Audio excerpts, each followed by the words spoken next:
Hello students, আজকে আমরা class 8 এর কষে থেকে 10.2 এর অঙ্কগুলোকে সমাধান করব।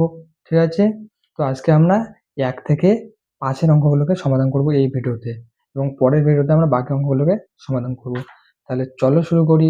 প্রথমে দেখো 1 নম্বর অঙ্কটি। 1 নম্বর অঙ্কটিতে কি বলছে?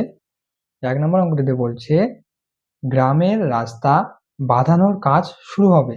ঠিক হয়েছে, 14 জন লোক দৈনিক 4 ঘন্টা কাজ করে 15 দিনে সম্পূর্ণ কাজটি করতে পারেন, কিন্তু 24 জন লোক দৈনিক 7 ঘন্টা কাজ করে কাজ শুরু করলে কত দিনে কাজটি করবেন? ত্রৈরাশিক পদ্ধতিতে হিসাব করে লিখি। তো দেখো, এটাকে তোমরা কিভাবে করবে? এই অঙ্কগুলোকে আমরা দুভাবে করা যায়। তাহলে দেখো আমরা কিভাবে এই অঙ্কটাকে করব। প্রথমে আমরা এটাকে লিখে নেব। কিভাবে লিখে নেব? দেখো, প্রথমে আমরা লিখব যে জন সংখ্যা লিখবো, এটা তোমরা আগে করেছো রৈখিক নিয়মে যেভাবে করেছো। লোক সংখ্যা লিখবো প্রথমে তোমরা লিখবে লোক সংখ্যা। ঠিক আছে, আর একটা জিনিস মনে রাখবে, যেটা তোমাকে বার করতে বলবে ওটা হচ্ছে একদম শেষে, অর্থাৎ ডান দিকে লিখবে। ঠিক আছে, তাহলে আমাদেরকে কি বার করতে বলছে? আমাদেরকে বার করতে বলছে কত দিনে কাজটি শেষ করবে। তাহলে কত দিন, দিন সংখ্যা বার করতে বলছে, তাহলে দিন সংখ্যা আমরা সবার শেষে লিখবো, মানে একদম ডান দিকে লিখবো। তাহলে লোক সংখ্যা লিখলাম প্রথমে আমরা, তারপর আমাদের কি লিখতে, তারপর কি বলছে? তারপর বলছে সময় বলছে, আর 4 ঘন্টা করে। তাহলে সময় বলছে, তারপর সময় বলছে, এরপর কি বলছে? এরপর বলছে দিন, তাই না? এবার হচ্ছে দিন। এটাকে তুমি সময় না বলে এটাকে তুমি কাজ বলো, কাজ। কাজের সময় লিখো। ঠিক আছে, কাজের, দাঁড়াও ভালো করে লিখেছি, কাজের সময়। এটাকে তুমি কাজের সময় লিখো, আর এটা হচ্ছে দিন। তাহলে এবার দেখো, এবার কি বলছে? এবার তোমাকে বলছে যদি তুমি এটা লিখে ফেলতে পারো লোক সংখ্যা, কাজের সময়, দিন, তাহলে তোমার অঙ্ক 50% হয়ে গেছে। ঠিক আছে, অর্ধেক অঙ্ক তোমার হয়ে গেছে। যে অঙ্ক যত বড়ই হোক না কেন, তুমি অঙ্কটা করতে পারবে এবং তুমি বুঝতে পারবে। তাহলে আমি কি বললাম? প্রথমে তুমি লিখে নেবে লোক সংখ্যা, কাজের সময় এবং দিন। তুমি দিনটাকে সবার শেষে লিখবে। কেন? কারণ এখানে তোমাকে দিন বার করতে বলছে, মানে যেটা তোমাকে বার করতে বলবে সেটা তুমি একদম ডান দিকে লিখবে, সবার শেষে লিখবে। ঠিক আছে, ডান দিকে সবার শেষে লিখবে। তাহলে এরপর আমরা কি করবো? এরপর আমরা লিখবো, এখানে কি লিখবো? দেখো, 14 জন লোক 4 ঘন্টা কাজ করে, তাহলে লোক কত? 14 জন। লোক সংখ্যা কত? 14 জন। কত ঘন্টা কাজ করে? 4 ঘন্টা। 4 ঘন্টা কাজ করে 15 দিনে সম্পূর্ণ কাজটি শেষ করতে পারে। কত দিন লাগে? 15 দিন। এবার কি বলছে? 24 জন লোক, 24 জন লোক কত, কি বলছে? 7 ঘন্টা করে কাজ করলে, 7 ঘন্টা করে কাজ শুরু করলে কত দিনে কাজটি শেষ করবেন? অর্থাৎ কত দিনে, এটা আমাকে বার করতে বলছে। ঠিক আছে, এটা হচ্ছে 15। তাহলে এটা আমাকে বার করতে বলছে কত দিনে কাজটি শেষ করবে। তাহলে এবার দেখো, এটা অঙ্ক না দুভাবে করতে লাগে, মানে দুটো নিয়মে, মানে দুটো ধাপে করতে লাগে। দেখো, এই অঙ্কটা না দুটো ধাপে করতে লাগে। কি কি ধাপ? প্রথমে হচ্ছে তুমি এটার সঙ্গে এটার সম্পর্ক বার করবে, মানে এই যে লোক সংখ্যা, লোক সংখ্যার সঙ্গে তুমি দিন সংখ্যা বার করবে। এরপর তুমি কাজের সময়ের সঙ্গে দিন সংখ্যা সম্পর্ক বার করবে। মানে তোমাকে যেটা বার করতে বলছে এটা, এটার সঙ্গে একবার এটার সম্পর্ক বার করবে, আর এটার সঙ্গে একবার এটার সম্পর্ক বার করবে। ঠিক আছে, একবার এটার সাথে এটার সম্পর্ক, একবার এটার সাথে এটার সম্পর্ক। তাহলে চলো আমরা বার করি। প্রথমে লিখি 1 নম্বরে। 1 নম্বরে কি লিখবো? যে লোক সংখ্যা বাড়লে, লোক সংখ্যা বাড়লে বা কমলে দিন সংখ্যা কি হবে? দিন সংখ্যা কমবে, কারণ লোক বাড়লে দিন সংখ্যা কমবে, বাড়লে দিন সংখ্যা কমবে, বা কমলে কি হবে? কমলে হচ্ছে বাড়বে, তাই না? তাহলে আমি কি লিখতে পারি? সুতরাং লোক সংখ্যা, লোক সংখ্যা ও দিন সংখ্যা কি সমানুপাতে আছে? বাড়লে কমে, আবার কমলে বাড়ে, তাহলে হচ্ছে ব্যস্ত সমানুপাতে আছে, হচ্ছে ব্যস্ত সমানুপাতি বা সমানুপাতে আছে। ঠিক আছে, এরপর হচ্ছে 2 নম্বর। 2 নম্বরটা কি?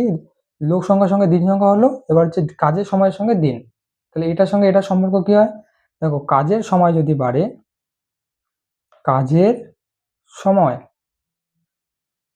বাড়লে বা কমলে দিন সংখ্যা কি হবে? দিন সংখ্যা, কাজের সময় বাড়লে দিন সংখ্যা কমবে, বাড়লে কমবে, আর কাজের সময় যদি কমে তাহলে কি হবে? দিন সংখ্যা বাড়বে। ঠিক আছে, সুতরাং কাজের সময় ও দিন সংখ্যা ব্যস্ত সমানুপাতে, ব্যস্ত সমানুপাতে আছে। ঠিক আছে, দেখো তোমরা যদি চাও তাহলে এই লাইনটা নাও লিখতে পারো, এই যে লোক সংখ্যা বাড়লে বা কমলে দিন সংখ্যা কমবে বা বাড়বে, এই লাইনটা তোমরা নাও লিখতে পারো, তোমরা ডাইরেক্ট এটাও লিখতে পারো। ঠিক আছে, তেমনি এই লাইনটা না লিখে তোমরা ডাইরেক্ট এই লাইনটাও লিখতে পারো। আমি তোমাদের এই লাইনটা লিখে দিলাম যাতে তোমাদের হচ্ছে বুঝতে সুবিধা হয়, কারণ আজকে আমি তোমাদেরকে বলে দিচ্ছি তোমরা বুঝতে পারছো, যখন আমি তোমাদের বলবো না পরীক্ষার আগে যখন তোমরা দেখবে খাতাটা, তখন তুমি ভুলে যাবে না যে কেন ব্যস্ত সমানুপাতি হলো, তাই আমি এটা লিখে দিলাম। ঠিক আছে, তোমাদের ইচ্ছা হলে তোমরা লিখবে, না হলে লিখবে না। দেখো এবার তুমি কি করবে, এটা হচ্ছে প্রথম ধাপ হয়ে গেল। এবার তুমি করবে এটা বার করে দেবে, তো কি বার করবে? দিন সংখ্যা বার করবে। তাহলে দেখো প্রথমে দেখো, আগে আমি পরে বলে দিচ্ছি। নির্ণেয় দিন সংখ্যা আমাদের বার করতে বলছে, নির্ণেয় দিন সংখ্যা। ঠিক আছে, এই যে আমাকে এটা বার করতে বলছে। ঠিক আছে, এটা আমি তোমাদের বোঝার জন্য ব্যাকেটে এটা লিখছি, তোমরা এটা লিখবে না। ঠিক আছে, আমি ব্যাকেটে লিখছি, এটা আমাকে বার করতে বলছে, এই যে এটা প্রশ্নবোধক চিহ্ন দুইটা, আমি এটা ব্যাকেটে লিখি তোমাদের বোঝানোর জন্য। ঠিক আছে, আমি এটা তোমাদের বোঝানোর জন্য এটা ব্যাকেটে লিখছি, তোমরা কিন্তু এটা লিখবে না। তাহলে এটা তুমি কি করে বার করবে? সমান সমান, দেখো এখানে যেটা থাকবে এটার সঙ্গে এটা কি আছে? 15 আছে, তাহলে তোমার 15টাকে এখানে প্রথমে গুণ করে দেবে, 15 গুণ করবে। এরপর তুমি কি করবে? এরপর দেখো লোক সংখ্যা দিন সংখ্যা কি সম্পর্কে আছে? ব্যস্ত সম্পর্কে আছে, তার মানে এটা এরকম হবে। কাজের সময় আর দিন সংখ্যা কি সম্পর্কে আছে? ব্যস্ত সম্পর্কে আছে। তাহলে এবার দেখো এটা আমি কেন দিলাম এবার বুঝবে। লোক সংখ্যা দিন সংখ্যা ব্যস্ত সম্পর্কে আছে, তাহলে এটা হচ্ছে উপরে কি আছে? 14, তারপর হচ্ছে 24, তাহলে তুমি লিখবে 14/24 গুণ করে দেবে, তারপর তুমি আবার গুণ চিহ্ন দেবে, তারপর কি করবে? কাজের সময় আর দিন কি আছে? ব্যস্ত সম্পর্কে আছে, তাহলে হচ্ছে 4/7, তাহলে তুমি লিখবে 4/7। এবার দেখো এটা ব্যস্ত সম্পর্কে থাকলে আমি 14/24 গুণ করবো, মানে এটা 14 আছে 24 আছে, তাহলে এখানে আমি একটা বাই দিয়ে দিলাম, 4 আছে 7 আছে, এখানে আমি একটা বাই দিয়ে দিলাম। তারপর আমি কি করলাম? এটা আর যে 15টা গুণ করলাম, যে 15 গুণ 14/24 গুণ 4/7, তাই না?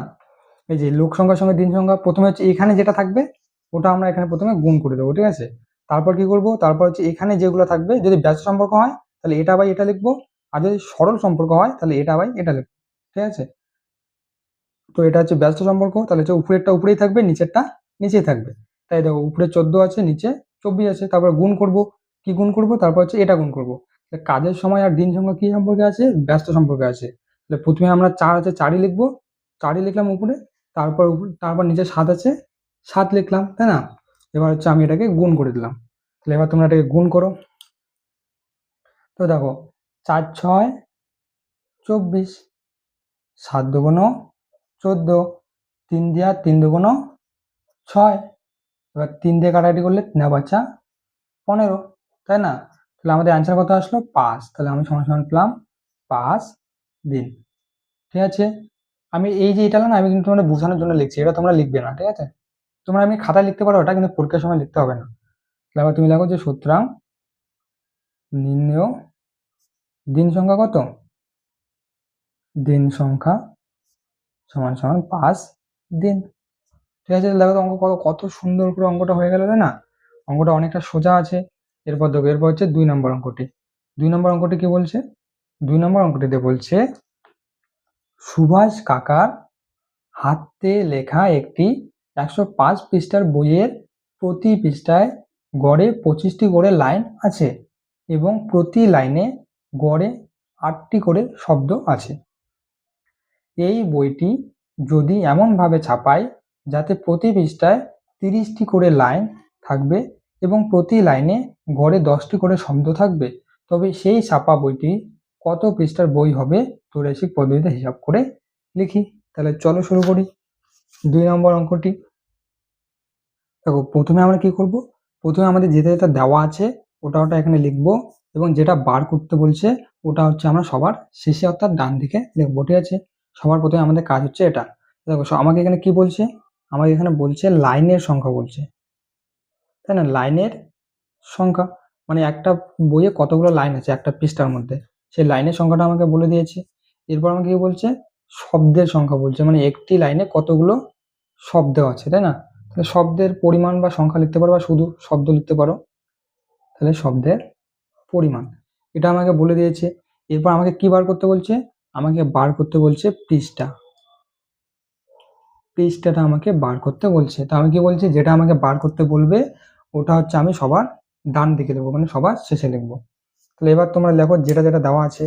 প্রথমে কি বলছে, প্রথমে বলছে প্রতি পৃষ্ঠায় গড়ে 25টি করে লাইন আছে, প্রতি লাইনে 8টি শব্দ। কয়টি লাইন আছে একটি পৃষ্ঠায়? 25টি লাইন আছে। একটি লাইনে কতগুলি শব্দ আছে? 8টি শব্দ আছে, তাই না? এবং কত পৃষ্ঠার বই? 105 পৃষ্ঠার বই। এই যে 105 পৃষ্ঠা বলে দিয়েছে। এরপর কি বলছে, এরপর বলছে এই বইটি যদি এমনভাবে ছাপায় যাতে প্রতি পৃষ্ঠায় 30টি করে লাইন থাকবে। কয়টি করে লাইন থাকবে? 30টি করে। এবং প্রতি লাইনে গড়ে 10টি করে শব্দ থাকবে। কয়টি করে শব্দ থাকবে? 10টি করে শব্দ থাকবে, তাই না? তাহলে এবার বলছে বইটি পৃষ্ঠা কতগুলো হবে, এটা আমাকে বার করতে বলছে। তো আমি তোমাকে কি বলছি, এই অঙ্কগুলো করার সময় দুভাবে করতে হয়, মানে দুটো ধাপে করতে হয়। কি কি? প্রথম ধাপ হচ্ছে তুমি এটার সঙ্গে এটার সম্পর্ক বার করবে। মনে করো এটা তোমার কাছে নেই, মনে করো এটা তোমার কাছে নেই, তাহলে তুমি কি করবে, এটার সঙ্গে এটার সম্পর্ক বার করবে। তারপর মনে করো এটা তোমার কাছে নেই, তাহলে তুমি এটার সঙ্গে এটার সম্পর্ক বার করবে। ঠিক আছে, তাহলে চলো লিখে ফেলি। প্রথমে প্রথমে আমরা এটার সঙ্গে এটার সম্পর্ক লিখবো। ঠিক আছে, কি লিখবো? লাইনের সংখ্যা ও পৃষ্ঠা।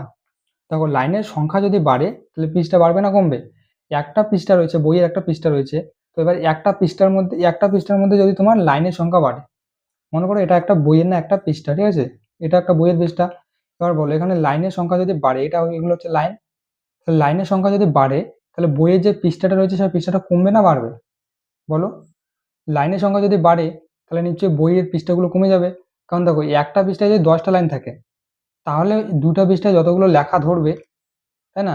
এবার একটা পৃষ্ঠায় যদি 12টা করে লাইন থাকে তাহলে দুটো পৃষ্ঠা তার থেকে বেশি বেশি লেখা ধরবে, তাহলে এবার লেখা যদি বেশি থাকে বইটা পৃষ্ঠাটা কমে যাবে, তাই না? তাহলে এবার লাইন বাড়লে পৃষ্ঠা কমবে। তাহলে এটা কি সম্পর্ক আছে? লাইনের সংখ্যা ও পৃষ্ঠা ব্যস্ত সম্পর্কে আছে। লাইনের সংখ্যা ও পৃষ্ঠা ব্যস্ত সমানুপাতে আছে, তাই না? দেখো লাইনের সংখ্যা যদি বাড়ে তাহলে হচ্ছে পৃষ্ঠার সংখ্যা কমে, আর লাইনের সংখ্যা যদি কমে তাহলে হচ্ছে পৃষ্ঠার সংখ্যা বাড়বে। তাহলে এটা হচ্ছে ব্যস্ত সমানুপাতে আছে, এটা আমরা জানি। এবার হচ্ছে 2 নম্বর, 2 নম্বর কি হচ্ছে? শব্দের পরিমাণ ও পৃষ্ঠা। এবার দেখো একটা লাইনের মধ্যে মনে কর যদি 5টা শব্দ থাকে এক লাইনের মধ্যে, আর এবার একটা লাইনের মধ্যে যদি 10টা শব্দ থাকে, তাহলে বলো তো কোনটাতে পৃষ্ঠা কম লাগবে? একটা লাইনের মধ্যে 5টা শব্দ থাকলে পৃষ্ঠা কম লাগবে, নাকি একটা লাইনের মধ্যে 10টা শব্দ থাকলে পৃষ্ঠা কম লাগবে? নিশ্চয়ই যদি একটা লাইনের মধ্যে 10টা শব্দ থাকে তাহলে পৃষ্ঠার পরিমাণটা কমে যাবে, তাই না? তাহলে এবার এটা লিখে ফেলো। তার মানে কি হচ্ছে, শব্দের পরিমাণ বাড়লে পৃষ্ঠার পরিমাণ কমতেছে না বাড়তেছে? তাহলে শব্দের পরিমাণ ও পৃষ্ঠা, পৃষ্ঠা কি সম্পর্কে আছে? ব্যস্ত সমানুপাতে আছে, তাই না? কারণ দেখো যদি তোমার একটা লাইনের মধ্যে শব্দের পরিমাণ বাড়ে তাহলে হচ্ছে পৃষ্ঠার পরিমাণ কমে যাবে, আর শব্দের পরিমাণ যদি কমে তাহলে হচ্ছে পৃষ্ঠার পরিমাণ বেড়ে যাবে, তার মানে ব্যস্ত সমানুপাতে আছে। তাহলে এবার দেখো ব্যস্ত সমানুপাতে আছে, তাহলে এবার আমি কি করবো, আমাকে পৃষ্ঠার পরিমাণ বার করতে বলছে। এবার আমরা লিখবো নির্ণেয় পৃষ্ঠা, আমি এখানে ব্যাকেটে এটা দিচ্ছি, ঠিক আছে, ব্যাকেটে, তোমরা এটা লিখবে না, এই যেটা আমি ব্যাকেটে লিখলাম। তাহলে আমাকে এটা বার করতে বলছে, সমান সমান এটা বার করতে বললে আমি কি করে বার করি? সবার প্রথমে এখানে যেটা থাকে এটা হচ্ছে আমি এখানে গুণ করে দিই। তাহলে এখানে কত হচ্ছে? 105 লিখলাম, তাই না? তারপর এবার আমি কি করব, এবার হচ্ছে আমি এটাকে গুণ করে দেবো কার সঙ্গে? এটার সঙ্গে আমি গুণ করে দেবো। তাহলে এবার দেখবো এটা কি করে গুণ করব, লাইনের সংখ্যার পৃষ্ঠা কোন সম্পর্কে আছে? ব্যস্ত সম্পর্কে আছে। তাহলে ব্যস্ত সম্পর্কে থাকলে কি হয়, ব্যস্ত সম্পর্কে থাকলে মানে উপরেরটা উপরেই থাকবে, নিচেরটা নিচেই থাকবে। তাহলে উপরে কি আছে, উপরে হচ্ছে 25 আর নিচে আছে 30, ব্যস্ত সম্পর্ক। এবার যদি সরল সম্পর্ক, এবার হচ্ছে ব্যস্ত সম্পর্ক থাকলে উপরেরটা উপরে নিচেরটা নিচে করলাম। এবার হচ্ছে এটা গুণ করব। এবার দেখো এটা আর এটা কোন সম্পর্কে আছে, শব্দের পরিমাণ ও পৃষ্ঠা, শব্দের পরিমাণ ও পৃষ্ঠা হচ্ছে ব্যস্ত সমানুপাতে আছে, তাই না? তাহলে এটাও কি হবে, উপরেরটা উপরে থাকবে, নিচেরটা নিচে থাকবে। তাহলে উপরে কত হচ্ছে 8 আর নিচে কত আছে, নিচে আছে 10, হচ্ছে 10। এবার তুমি এটাকে গুণ করে দাও, কাটাকাটি করো এখন তোমরা। তো দেখো 25 আছে উপরে, তাহলে 5 5 25 আর নিচে হচ্ছে 5 6 30, 5 দিয়ে কাটাকাটি করলাম, তাই না? এরপর কি করবো, দেখো 4 2 8, 5 2 10, 2 দিয়ে কাটাকাটি করলাম, 4 2 8, 5 2 10। এরপর কি করলাম, 5 আর 5 কেটে দিলাম। এরপর এখানে হচ্ছে 6 আছে, এখানে 4 আছে, তাহলে এটাকে আমি 2 দিয়ে কাটাকাটি করবো। তাহলে হচ্ছে 3 2 6, 2 2 4। এবার 3 দিয়ে 105 কে কাটবো, কিভাবে কাটবো, দেখো 105 আছে, তাহলে 3 3 9, 3 3 9 করলাম, তাহলে 10 থেকে 9 চলে গেলে 1 থাকে, তাহলে 1 আর 5 15, তাহলে হচ্ছে 3 আর 5 15, তাই না? 3 আর 5 15, তাহলে 35 হলো। কেটে দিলাম, তাহলে কত থাকলো, এখানে থাকলো 35, এখানে থাকলো 2, আমি কত পেলাম, সমান সমান আমি পেলাম 35 ইন্টু 2। তাহলে এটা যদি আমি গুণ করি তাহলে কি পাচ্ছি, দেখো 35কে যদি তোমরা 2 দিয়ে গুণ করো তাহলে পাচ্ছ 5 2 10 শূন্য, আর থাকলো 1, 3 2 6 থেকে 7, অর্থাৎ 70 পৃষ্ঠা, 70 পৃষ্ঠা। তাহলে এটাই হচ্ছে তোমাদের অ্যান্সার, ঠিক আছে? তো এরপর দেখো, এরপর হচ্ছে 3 নম্বর অঙ্কটি। তো দেখো 3 নম্বর অঙ্কটিতে কি বলছে, 3 নম্বর অঙ্কটি